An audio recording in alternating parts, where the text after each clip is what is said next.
Olá, tudo bem? Hoje a gente vai continuar falando sobre o empregador, mas agora um assunto um pouquinho diferente.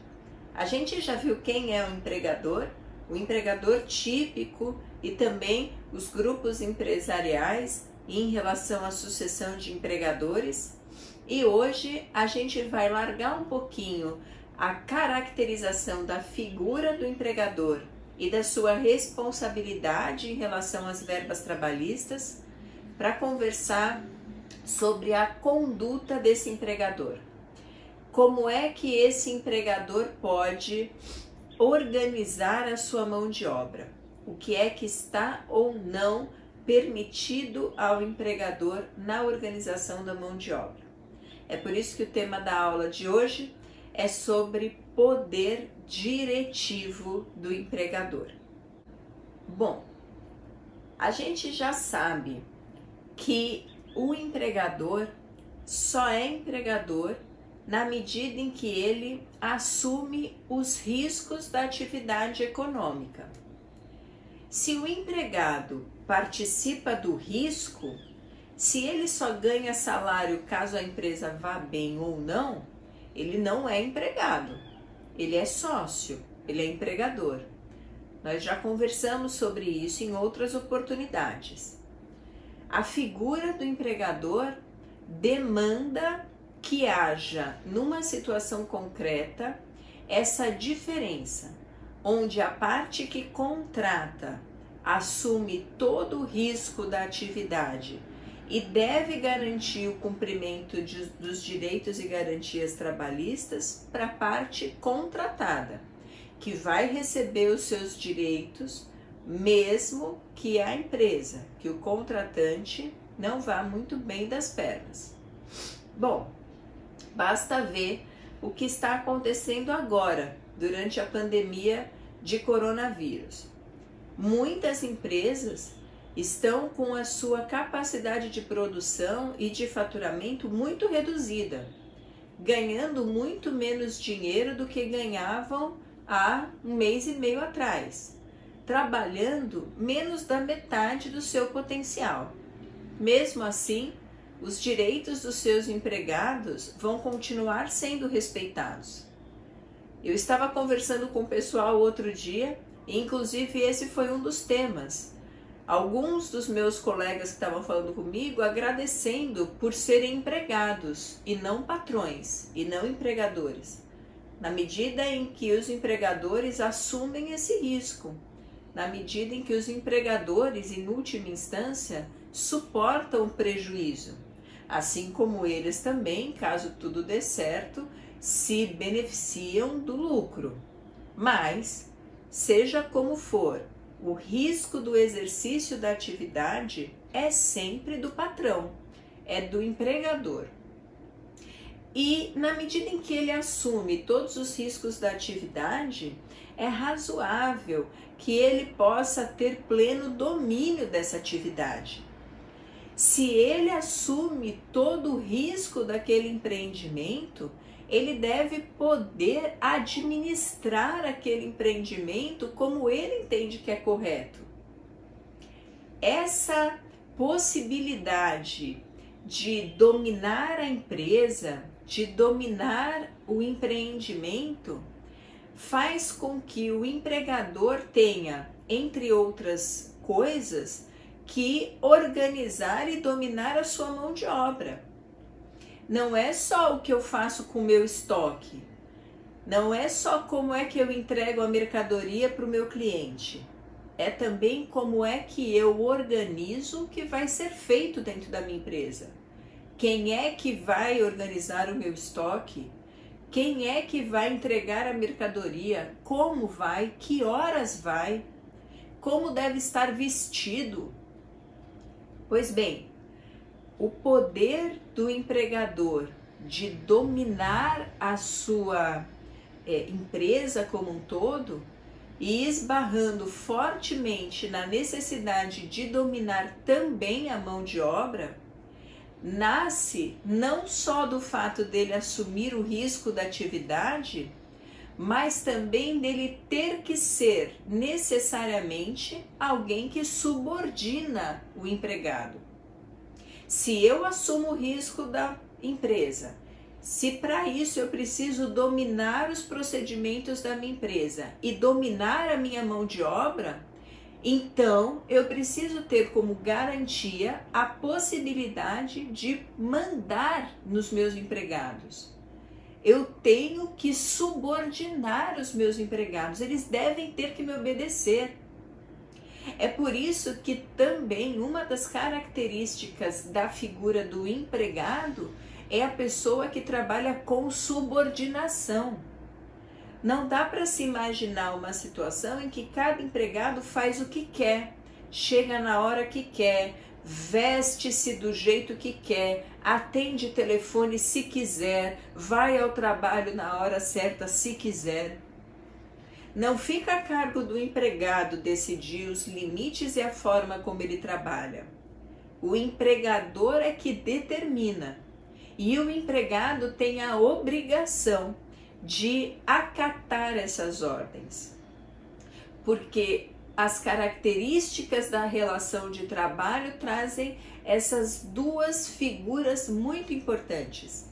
A de um empregado de um empregador que assume os riscos da atividade e que por isso precisa dominar essa atividade, e a de um empregado que trabalha nesta atividade, mas que deve obedecer às ordens que estão sob o domínio do seu empregador.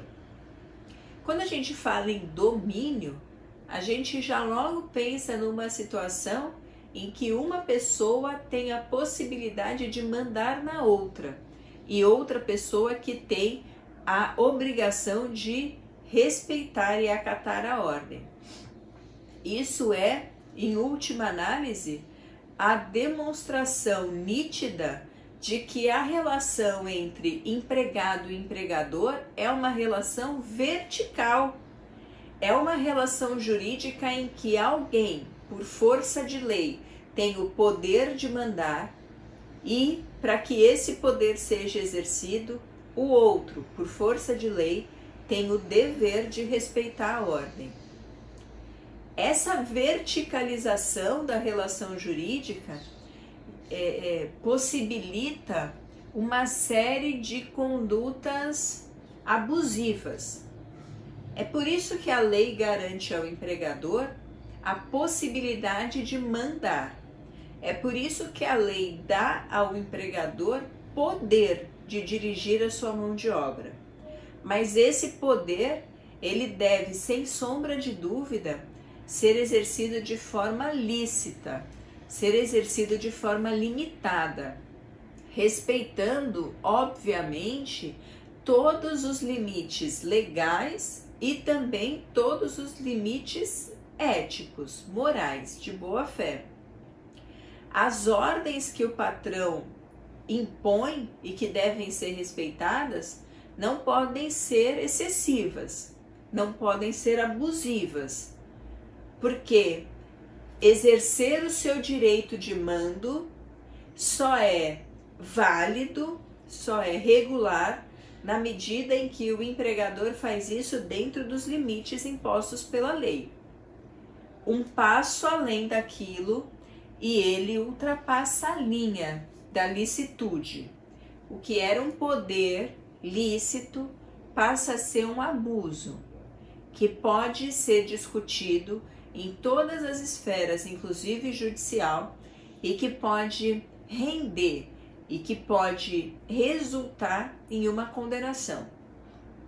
Veja, o empregador pode determinar, deixa eu pensar num exemplo, o empregador pode determinar que os seus empregados usem uniforme?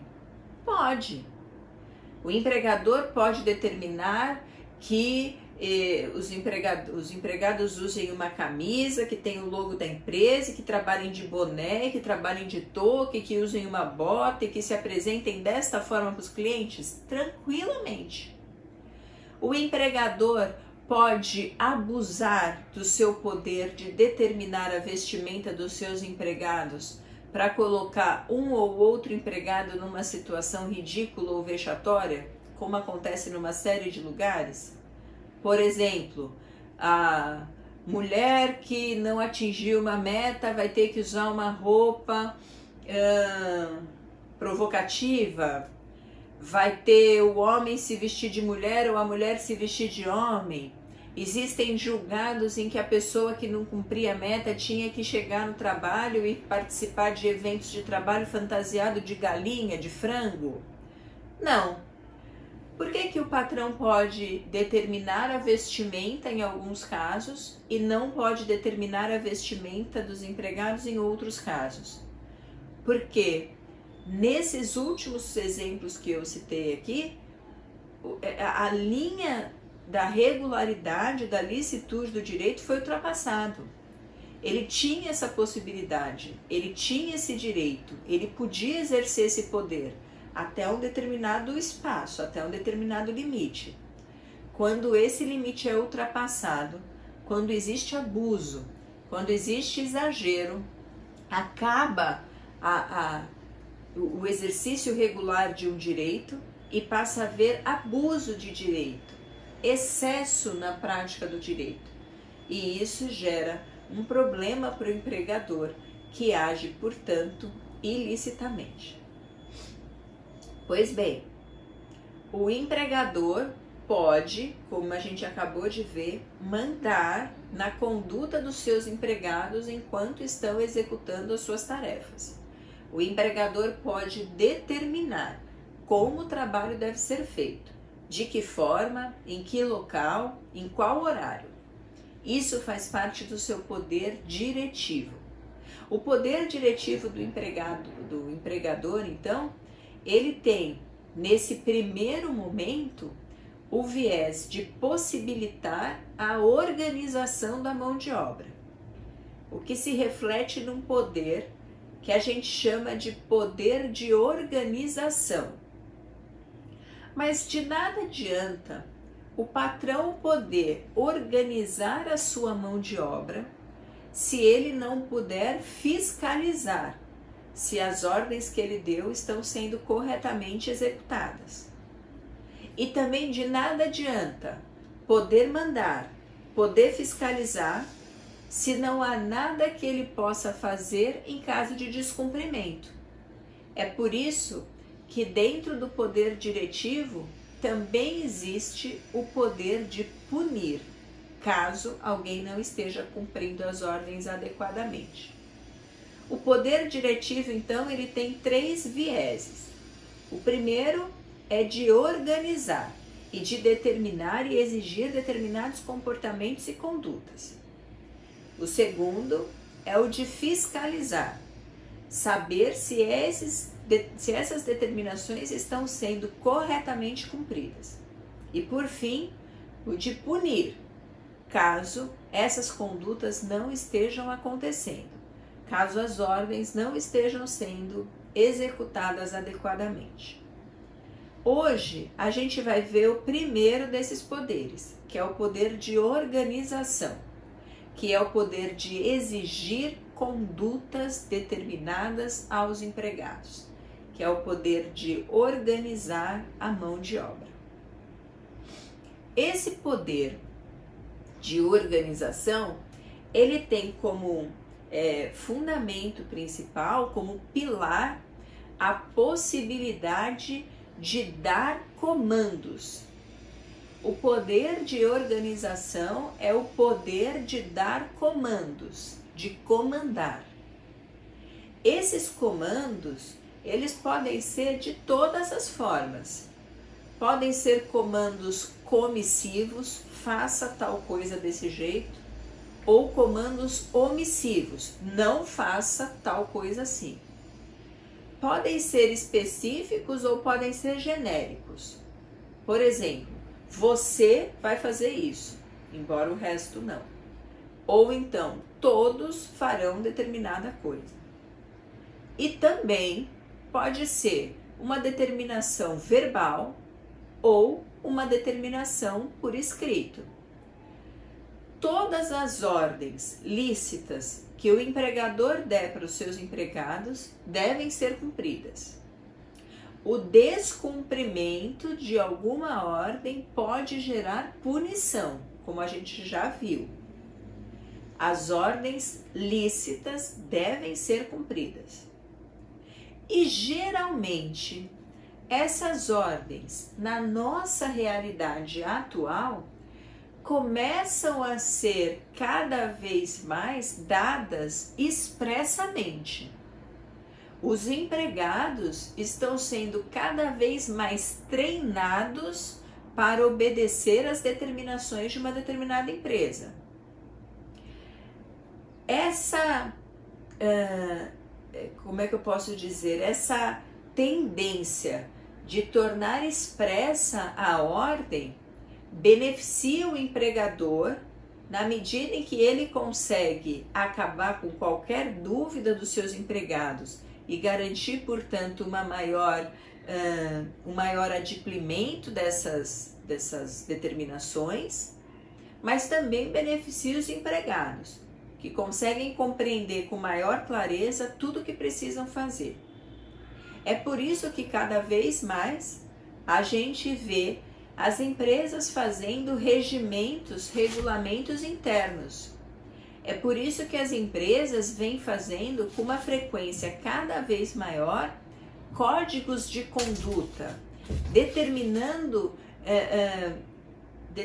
posturas éticas que os seus empregados devem ter, fazendo regulamentos que demonstrem como é que tecnicamente deve ser feita uma determinada ação, uma determinada função.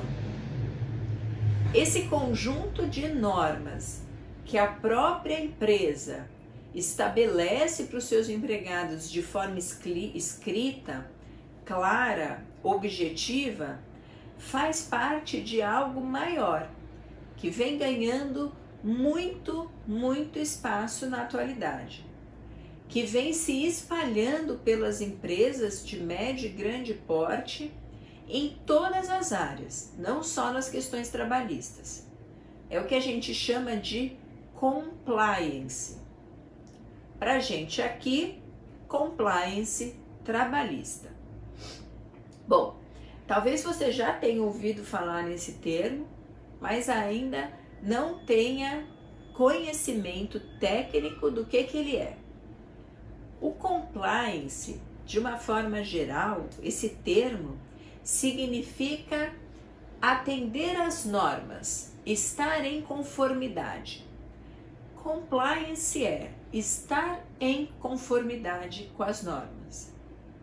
O compliance trabalhista é, portanto, estar em conformidade com as normas trabalhistas. Essas normas podem ser de todas as espécies, e a gente já viu que existem normas de direito do trabalho espalhadas em diversas legislações e fontes por aí. Então, atender às normas no que tange às relações de trabalho significa atender a CLT, atender à Constituição, ao Acordo Coletivo de Trabalho ou à Convenção Coletiva de Trabalho, mas também atender ao regimento interno e ao código de conduta que a empresa pode fazer. E a empresa, quando faz um regimento interno ou um código de conduta, está exercendo o seu poder de organização. Compliance é estar em conformidade com a norma. Para a gente, em direito do trabalho, qualquer que seja a fonte, inclusive com as normas impostas pela própria empresa, pelo próprio empregador. Mas mais do que isso, é também estar em conformidade com os princípios éticos, é respeitar a boa-fé objetiva, é não frustrar a expectativa que o outro tem em relação ao meu comportamento, é atender a alguns parâmetros de moralidade. As regras que a gente deve obedecer dentro de uma empresa não precisam ser estritamente as legais, as normativas escritas. Essas questões comportamentais, éticas, de boa-fé, de moral, também podem, inclusive, serem exigidas pelo empregador quando exerce o seu poder de organização. Para que serve o compliance? Para que o empregador vai gastar tanta energia com esse poder de organização? Não é mais fácil ele falar, olha, eu quero que você faça isso e ponto final, faça, na medida em que as ordens verbais têm a mesma força das ordens escritas? Talvez. Mas quando a empresa fortalece essas determinações, quando a empresa coloca pormenorizadamente tudo o que deve ser feito em relação a questões técnicas e em relação a questões comportamentais, a empresa aumenta a sua produtividade na medida em que tudo está padronizado e também constrói o que a gente chama de ética empresarial. A empresa passa a ter uma cara. Os empregados e as pessoas que se relacionam com essa empresa passam a gostar mais dela, se esse programa for corretamente realizado. Quer ver um exemplo disso?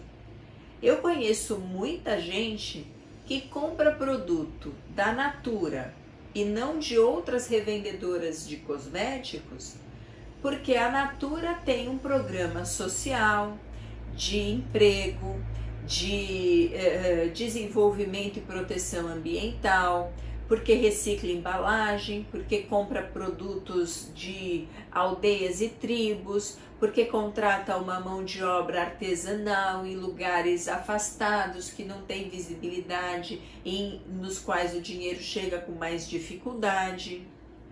Então, quando a empresa faz essa cara, quando a empresa constrói essa identidade, que passa pela construção da empresa e atinge com certeza as pessoas que trabalham nessas empresas, ela potencializa a sua produção, melhora a sua imagem, ela constrói a sua identidade. Eu conheço muita gente que adoraria trabalhar no Google, porque o Google tem um esquema de trabalho que é conhecido pela flexibilização, pela possibilidade, pela garantia de espaços de lazer, pelo estímulo à criatividade. Então o cara tá trabalhando e agora eu não quero mais trabalhar, eu vou jogar uma partidinha de ping-pong, tomo uma Coca-Cola, depois eu volto pro meu trabalho. Veja, ainda que seja numa empresa deste tipo, tudo isso é organizado e determinado pela empresa, pelo empregador. Como isso funciona, fica sempre a cargo do empregador. E quanto mais ele acerta, quanto mais ele molda essas ordens, maior a sua produção, melhor é o ambiente de trabalho. É por isso que as empresas, ou é também por isso que as empresas vêm cada vez com mais força aderindo a esse projeto que é o compliance trabalhista. Não existe uma lei que trate de compliance trabalhista. O que a gente tem em relação a compliance são algumas normas que tratam especialmente de questões como corrupção e da relação de empresas com o poder público. Mas o compliance trabalhista não tem uma previsão legal. Ainda assim, ele vem sendo cada vez mais aplicado, né? Ele vem sendo cada vez mais, a sua existência vem sendo cada vez mais alargada dentro das empresas. Pois bem, para que haja um compliance trabalhista, para que a gente possa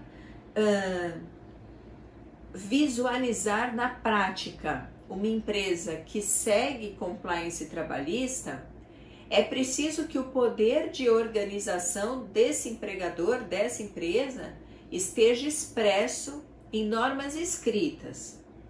Essas normas, regimento ou regulamento interno e código de conduta, elas vão traçar um panorama geral de como devem ser feitas e executadas as funções do ponto de vista técnico, regulamento da empresa, e também como é que os empregados e empregadores devem se comportar, código de conduta. O ideal num programa de compliance é que isso esteja separado. Uma coisa é como eu devo atender o cliente, uma coisa são as metas que eu devo cumprir, a forma como eu devo organizar os arquivos dentro do espaço cibernético que a empresa tem. Outra coisa é como eu devo me comportar com os meus colegas, o que eu posso ou não fazer em redes sociais. É importante que essas duas figuras fiquem então, que esses dois aspectos fiquem então destacados. Isso facilita o entendimento do empregado e melhora o programa de compliance de uma empresa. O que é que esse programa de compliance, em linhas gerais, prevê? Tudo que a empresa achar relevante. Mas existem alguns pontos principais que a gente geralmente vê em todo o programa de compliance trabalhista. Respeito e controle da jornada de trabalho. Uma empresa que segue um compliance trabalhista organiza sua mão de obra de forma que ela não tenha que trabalhar muitas horas por dia, especialmente fazer um número elevado de horas extras, que não tenha que perder finais de semanas, feriados e férias. Um bom compliance trabalhista organiza a jornada dos seus empregados. E os seus empregados sabem que trabalharão de tal a tal período e que dentro desse período devem fazer as suas atividades seguindo esta ordem e esta determinada regra. Com isso, as empresas otimizam a produção e conseguem colocar o serviço para ser feito no espaço delimitado de tempo. Aumenta a produção e garante para os empregados a possibilidade de descanso adequado e também de auto-organização, para que na vida social deles eles saibam quando vão trabalhar, que horas saem do trabalho e quando não vão trabalhar. Além da questão da jornada, outro aspecto que é super importante nesses regimentos e que a gente costuma ver em programas de compliance trabalhista é a regularidade e a correção dos pagamentos e remunerações. Como eu disse, um programa de compliance, ele determina as condutas éticas e boas que os empregados devem obedecer, mas que os empregadores também devem. Nenhum programa de compliance funciona sem a lógica de que o exemplo vem de cima. Todo programa de compliance deve estabelecer uma via de mão dupla. Todo programa de compliance, ele dá para o empregado a certeza de que o empregado está obedecendo determinadas ordens e determinadas regras, mas que a contrapartida disso é que ele terá um empregador que obedece às regras e que obedece às normas também. A mesma coisa em relação aos programas contra abusos. Os empregados, eles não podem cometer abusos uns com os outros, mas eles também sabem que se a empresa tem um programa de compliance bom, o superior hierárquico dele não vai poder abusá-lo. Seja esse abuso um abuso moral, seja esse abuso um abuso de ordem sexual, um assédio. Então, essa construção da ideia de que a empresa tem regras e que essas regras são respeitadas, devem ser respeitadas, do mais alto escalão até a base da pirâmide, é o que fundamenta um programa de compliance forte. É o que faz com que esse programa de compliance seja bom, eficaz. Isso faz com que os empregados se sintam valorizados e faz com que os empregados entendam os limites das suas atuações, até onde podem ir. E o que a empresa ganha com isso?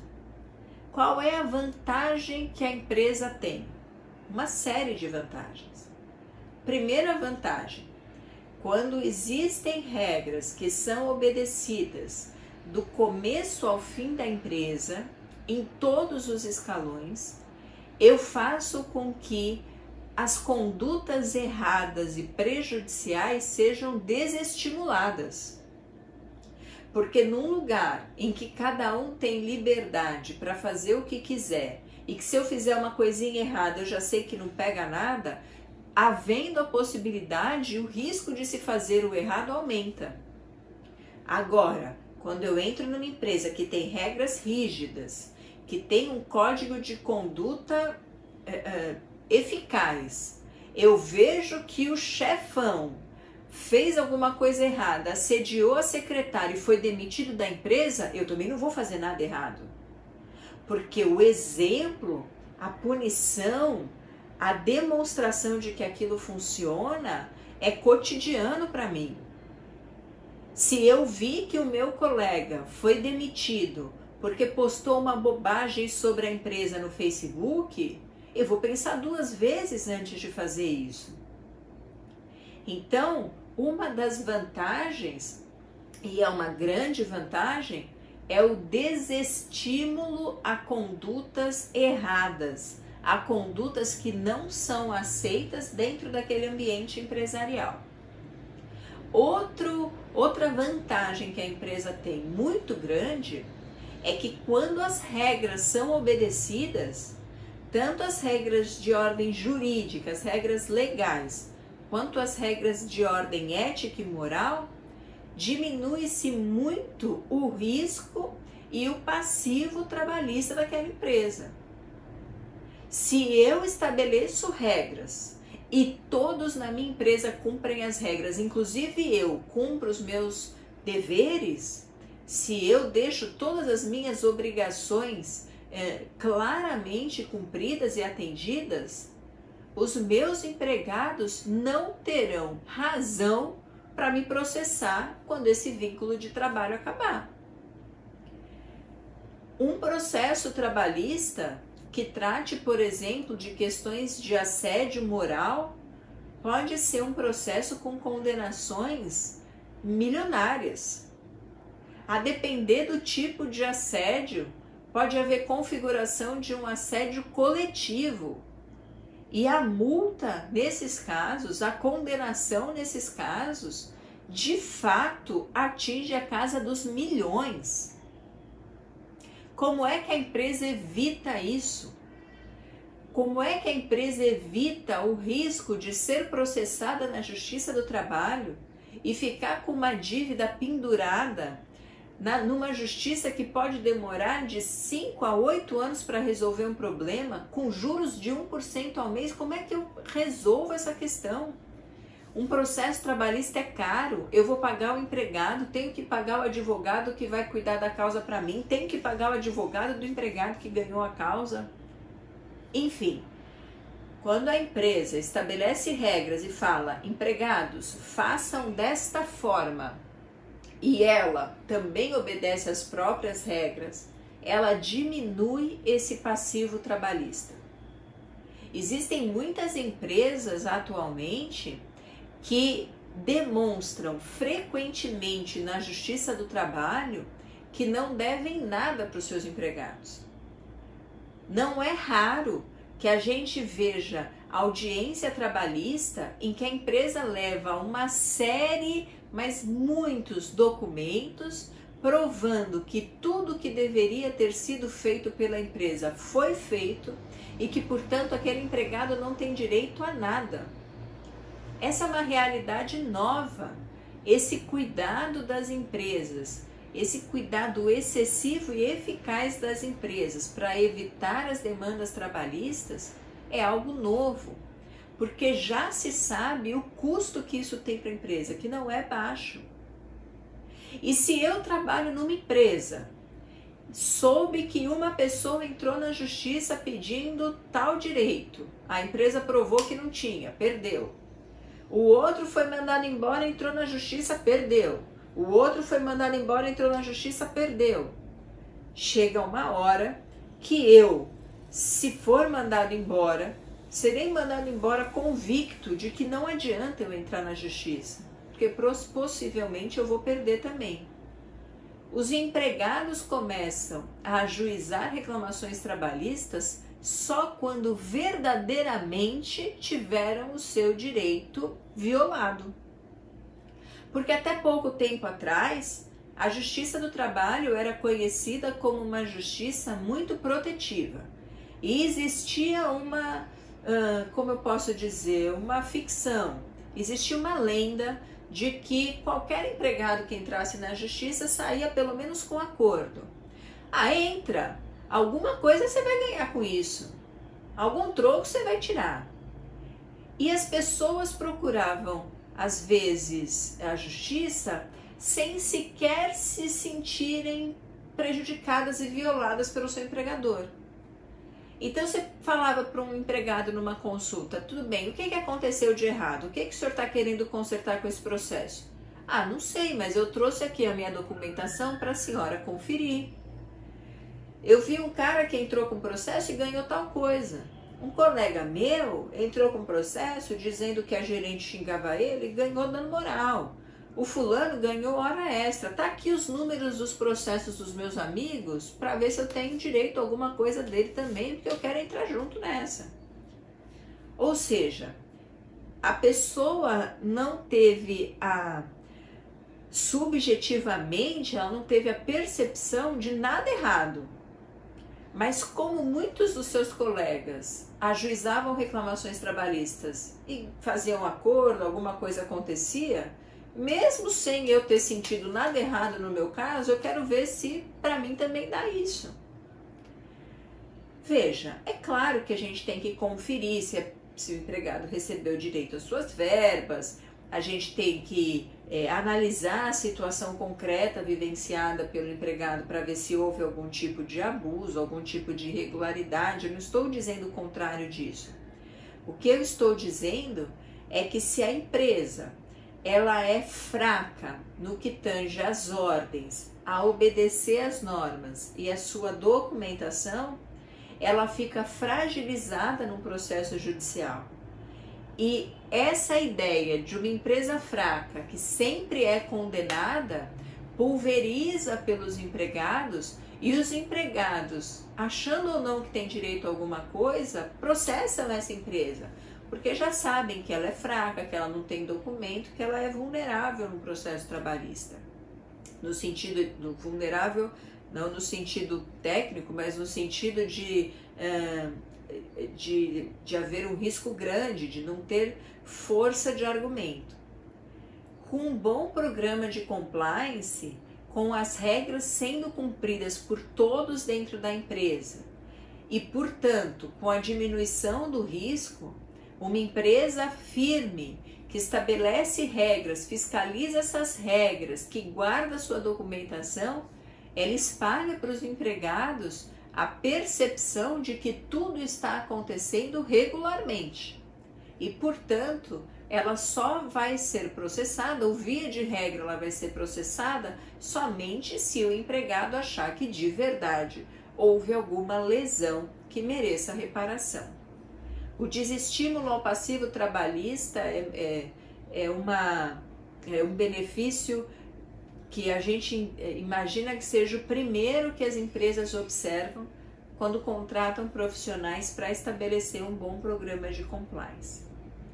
Mas eu já disse que uma das características do programa de compliance é que ele valoriza os empregados.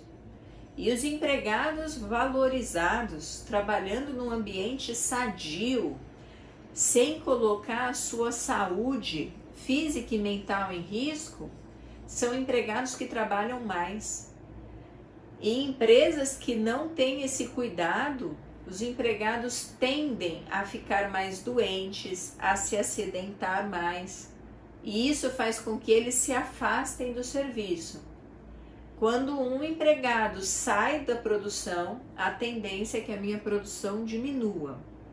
Então, o que a gente chama de absenteísmo, ou seja, a saída frequente de empregados por motivos de saúde, de acidente ou doença, também tende a ser diminuído. Quanto melhor a empresa, menor a chance dos empregados serem atingidos na sua integridade, na sua saúde. Além disso, dessa questão do absenteísmo, também existe a questão do presenteísmo, e essa é fatal. Você já ouviu falar e sabe o que significa presenteísmo nas relações de trabalho?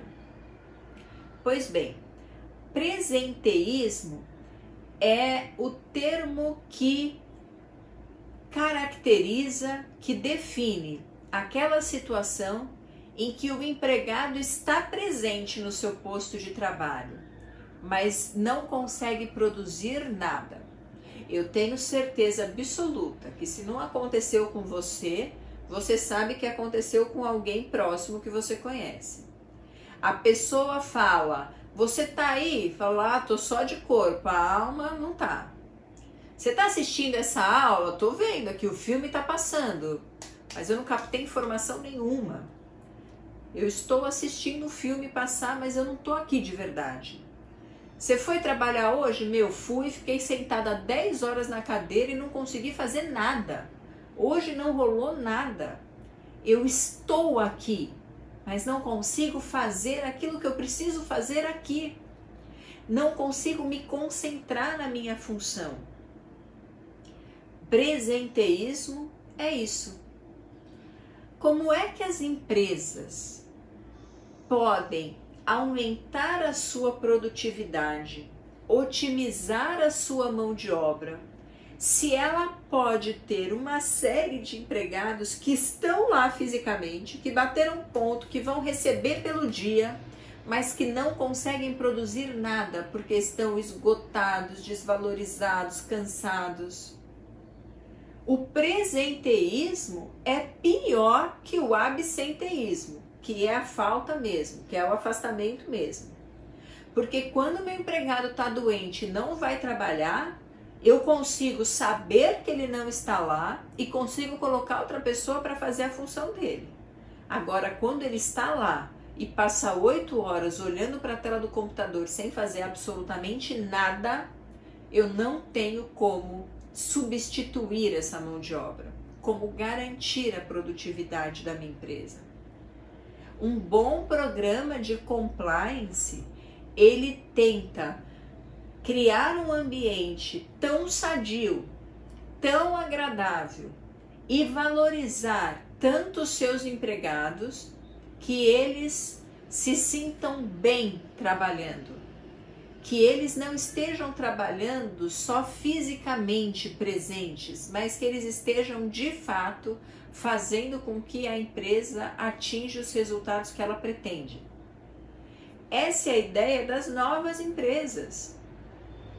A empresa que trabalha muito claramente com essa visão de que o ambiente de trabalho deve ser agradável é o Google.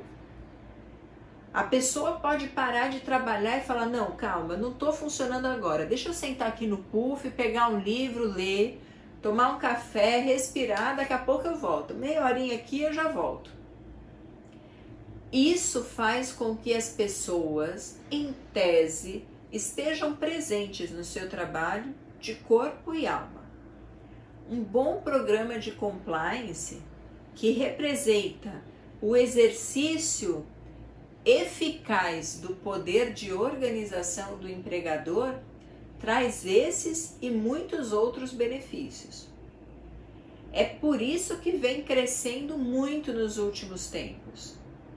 As empresas vêm procurando cada vez com uma frequência maior advogados trabalhistas com especialização, com esse viés empresarial, para que os advogados possam formar esses regimentos e esses códigos internos que vão regulamentar a empresa, criar os canais de atendimento, de denúncia, de reclamação e determinar como é que todo mundo na empresa deve se comportar.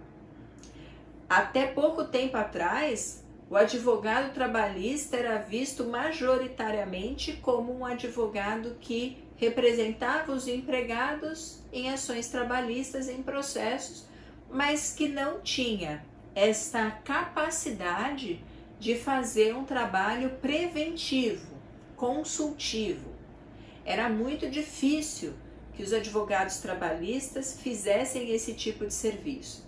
Hoje em dia, essa cara da advocacia trabalhista mudou. Mudou porque a nossa sociedade exige que as empresas sejam cada vez mais corretas e que tratem bem os seus empregados, estabelecendo ordens lícitas e estabelecendo ordens de forma clara e objetiva. E por quê? Com a reforma trabalhista do final de 2017, a possibilidade da empresa trabalhar a sua conduta, trabalhar os seus procedimentos e tratar as ordens e tratar o seu cotidiano com os seus empregados aumentou muito. Dessa forma, a advocacia trabalhista mudou de cara e passa a ser uma advocacia com muita chance e com muita procura por um trabalho consultivo, preventivo, especialmente no que diz respeito à formação e elaboração de um programa de compliance. É por isso que quando a gente fala atualmente em poder de organização, não dá para não tratar desse tema. A partir da próxima aula, a gente vai estudar os outros dois poderes, o de fiscalizar e o de punir os empregados que não atendem às ordens corretamente. Eu espero ver você por lá. Até a próxima aula. Beijo e tchau!